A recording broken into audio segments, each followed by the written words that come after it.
Tim King and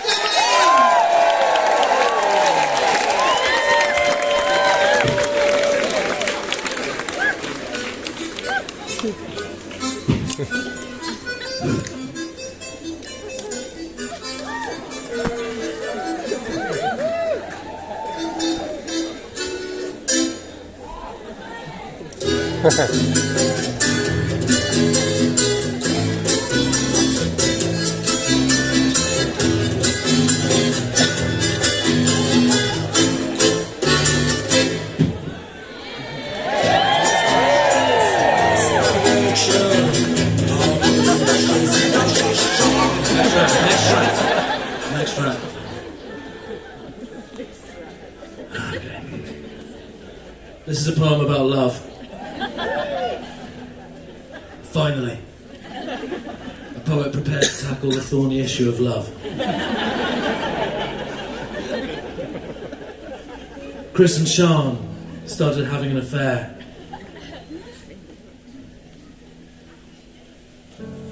But Sean couldn't wink properly, so everyone found out and they had to end it. It's difficult to know how to play these rooms. There's a... Sorry? Doesn't matter. Doesn't matter. There'll always be a Sean. Stop pointing at Sean's head.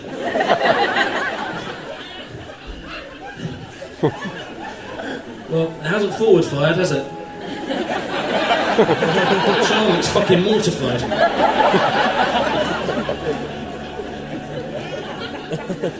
Sean's Jubilee is now Gash, and it's Thursday still. How do you play this room? I've got the same amount of people outside.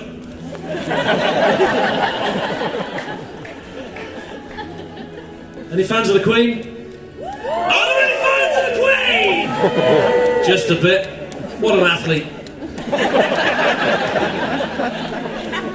Next track, please. This is a poem about the poor old Queen. We'll miss her when she's gone. Imminent.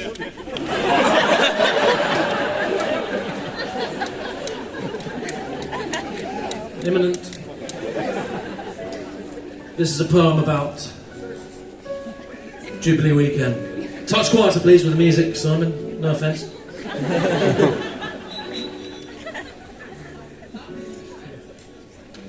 The twerps were camping outside Buckingham Palace. It was sunny as fuck and their tents had overheated and begun to melt. The royal warmth had boiled the campers' blood and softened their thick rural necks. A red lady sat outside her tent, her skirts pulled up high, cooking Yorkshire tea.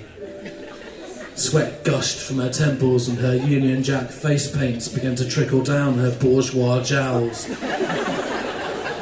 splashing onto her Union Jack brassiere.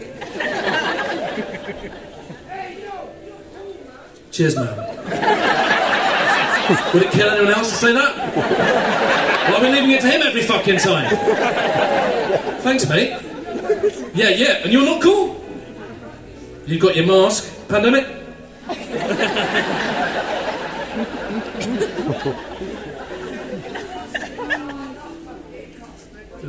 Yeah, you're good as well, mate. No cusses from me, pal. Tempted to ask you your name. Simple as that. Like the Prince. Like the shamed Prince. Like the COVID-ridden Prince, as he is now. Anyway, I'll finish the old poem, Andrew, and then we'll see where we are. Cliff Richards was there too. He was clutching his Union Jack thermos and his Union Jack Bible and his Union Jack Ivan Novello awards. And his skin was hardening under the morning sun. Sometimes cherry-faced grandmamas would approach him and ask him to sign one of his calendars or their tits. He looked up at the sky pensively, squinted through... One second, Andrew. Squinted through his Union Jack contact lenses. He willed for the rains to come. He wanted to wheel out his amp, lift everyone's spirits with a rendition of Singing in the Rain. He wanted to be a factor on this, Her Royal Majesty's Thursday. Well, I got 12 of these about the royals. Wicked, a street party! Yay! I slathered my face with patriotic paintwork, eased into my Tim Henman tennis shorts, ran some Union Jack mousse through my hair, injected piping hot Earl Grey up my arsehole. I slithered into my Union Jack onesie and hammered a Union Jack fascinator into my skull. As the trestle tables came into view, I became sickeningly aware that I was grossly underdressed.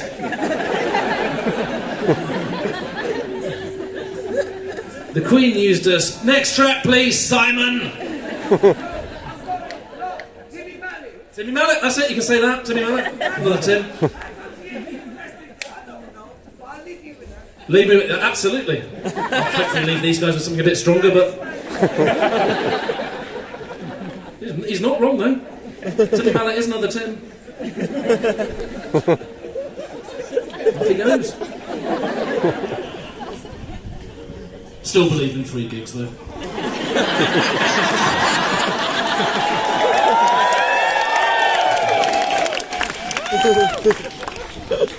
The Queen used her speech to say a few words about her reign.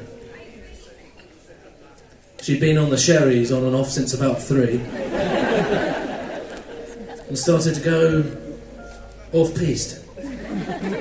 She was jabbering about the fella who broke into Windsor Castle about 2 decades back. She talked about some weird balloon one of her sons had when he was little. She was slurring her words by the time she started talking about the Ukrainian situation. She snarled as she spat out the Russian president's name. Cunt needs to watch his step.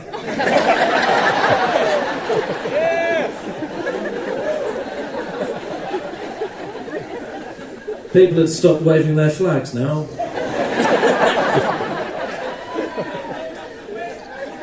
A hawk flew overhead. You could hear its wings scything through the air. You could hear its beak clattering into fireflies. The Queen's knuckles were a phosphorescent white. Such was the power with which she gripped the mic. Never done that one before. Never will again. Never will again. Come on then, next track. Fantastic. Here we go. The Queen wanted everyone to sing Come On Eileen. Needless to say, we all got on board. Hard not to, really. The Crown hacked our phones and we all received an automated message with the lyrics on it. At midday, our phones began playing the karaoke version and we cleared our throats. Suddenly everyone was singing in tribute to the dear old trout. Even the big lads on the oil rigs stopped their drilling and sang. They pumped their chests out like patriotic robins. The track was on a loop and we sang till damn near dusk. People were hoarse, some fell. But it was worth it, aye. Worth it for Her Majesty to hear her choir of millions reaffirming that she meant everything to us. Let's give it up to the Queen. Okay, fantastic one. Anyone met her? Yeah? Who met her? Where'd you meet her? To lose the music, man! Where'd you meet her? You sang for her. Well done.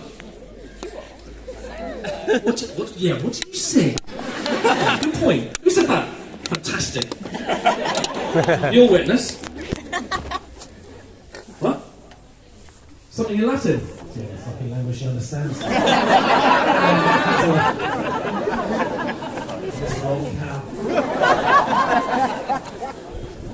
Where were you? Primary school, yeah? Oh, that's not the location. Gives you an idea, doesn't it? UK. Come in. Waterfront Hall in Belfast. Got a noise there, fashion. There she comes.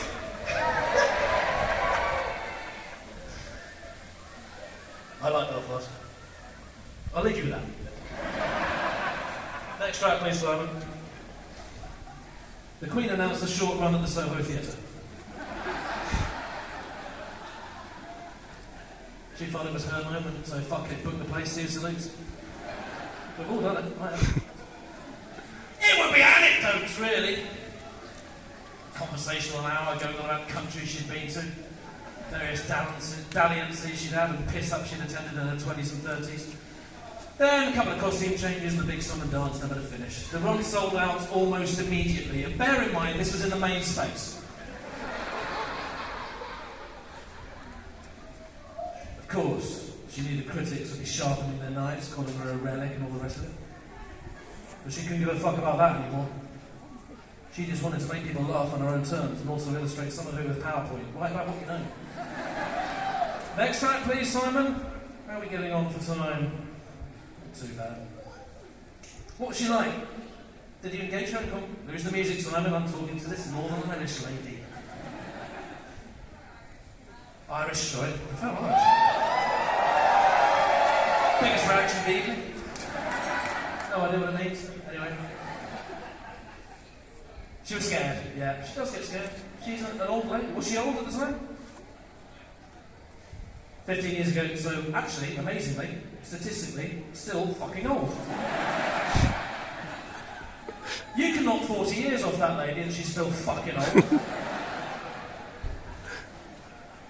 What do we think? Do you think she gets to 100? Gone to the head? Wait a second, I'm not asking you, I'm asking the Irish girl. Go on, what do you reckon? She's got cancer. New information. I think this is what the Jubilee is all about.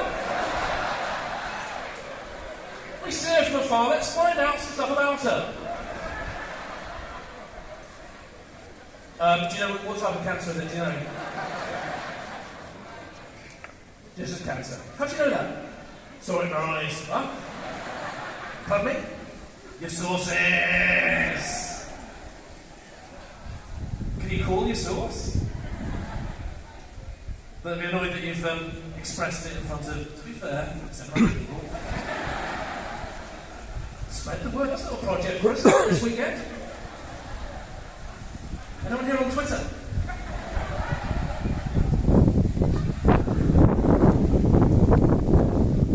Next track, please, Simon. No, not that one. No, the poem I was talking about. The Queen was marching around on the stage at Hyde Park. Oh, she was bossing it, all right.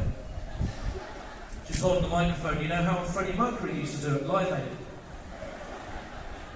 Flashing about 3 foot mic stand, struck the stuff hard. People were going mad, wild. Then, whoops, a flicker. Then another. What the actual fuck? The sound was still absolutely fine, but whoop, there it was again. Disappearing for a second, returning. You are kidding my ass. She was a bloody hologram. They fobbed us off with a royal bleeding avatar. The drummer too, he was flickering in and out. But why? At least have a flesh drummer. Why have they got a flesh drummer?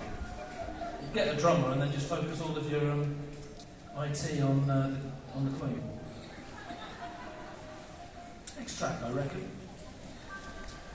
All right, I'll leave you this one. That's a good spooky music. Oh. What a lovely afternoon. And then what happens? Gig ends and suppose we all just pile into the pub, is it? Simple as that.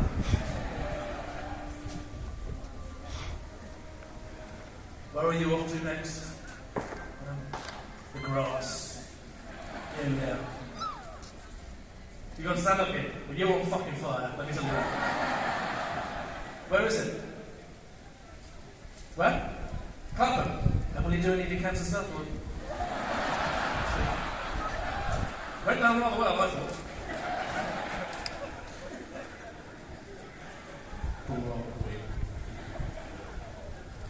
Knowing her, she'll fucking beat it, won't she?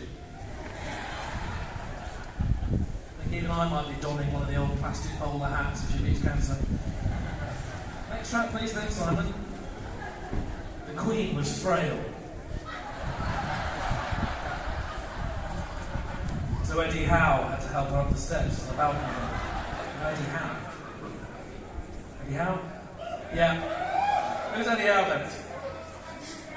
He's the manager of Newcastle. Certainly is. They're on the up and up, aren't they? Any Newcastle fans in? It's one of them, isn't it? Are there more Newcastle fans or Shans? Shans? About 20 Shans. Newcastle fans? About 40 Newcastle fans. That's two Newcastle fans per Shan. But that doesn't have to be how your evenings pan out. I thought that, isn't it? How do you organise that? The Queen was frail, so Eddie Howe had to help her up the steps to the balcony. That's it, steady as she goes. Eddie had such a nice way with Her Majesty. Occasionally he'd pat her bosom and say, "You're doing a great job, Mum." The Queen couldn't be fun with it all and would say things like, "Stop rushing me, Eddie. And I should have retired 30 years ago, seen the fucking world." Eddie would remind her of some of her royal tours. "Not them, Eddie, I mean full moon parties, Vegas." The Queen was picking up some bits and pieces in white stuff. Just some simple tops, etc. She hauled out the changing room. She was wearing jeggings and a nelly-notch neck-tee.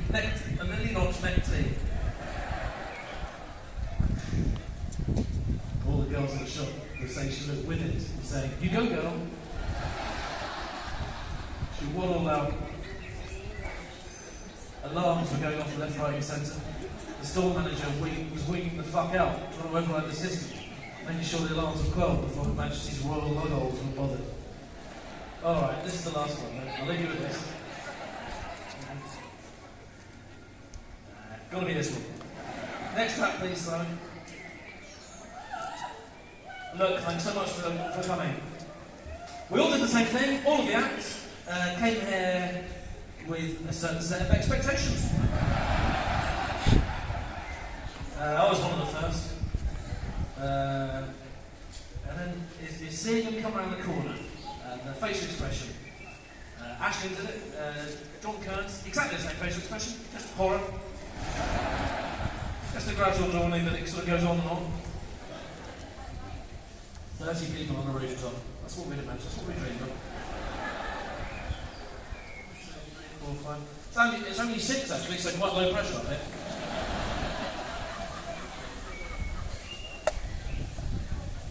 Alright.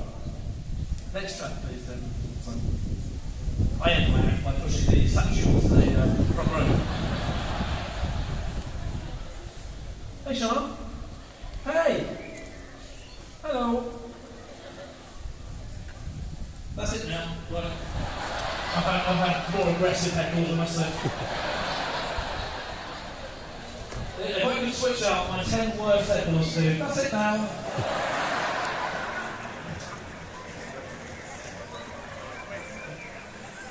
Next track.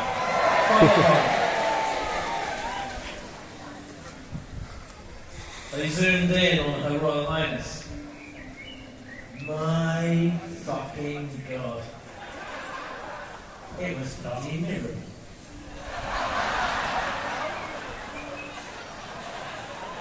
I couldn't believe my damn eyes. Helen Bleeding Mirror. Was that Michael Parkinson sitting next to me? Who the hell is he supposed to be there? He's food? No, it makes sense. Hyde Park, Barcelona. The establishment of fucking